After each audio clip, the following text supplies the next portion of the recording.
Ang mga hayop ay hindi lamang mga nilikhang gumagala sa kapatagan at kabundukan. Ang mga ito ay may simbolong ugnayan sa bansa at sa mga mamamayan nito. Sa Korea, mahalaga ang ginampanan ng mga hayop sa kanilang mitolohiya at kwentong bayan. Ayon sa kanilang paniniwala, noong unang panahon daw ay may isang tigre at oso na nagnais maging tao. Nang bumaba sa lupa ang kanilang Diyos sa siwanin, ay humiling ang isang tigre at oso na maging isang tao. Ang sabi ni Wanin ay magkulong sa kuweba ang dalawa sa loob ng 100 araw. Dahil sa marubdob na pagnanasang maging tao, ay sumunod sa ipinag-uutos ang dalawa. Pagkalipas lamang ng ilang araw, ay agad ding lumabas ang tigre, subalit nanatili sa loob ng kuweba ang oso.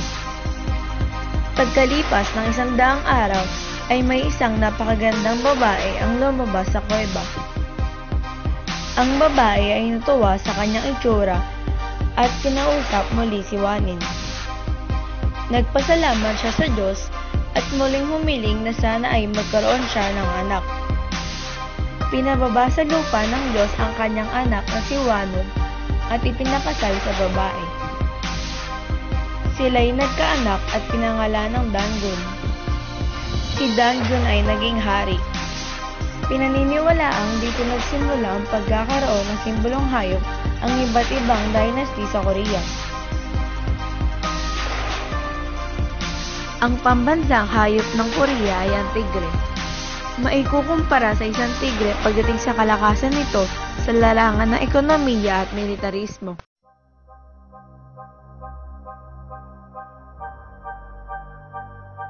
Isang araw, nakita ng isang mangangaso ang isang soro at ito'y nagandahan sa kanyang balat na gusto nitong kunin ito.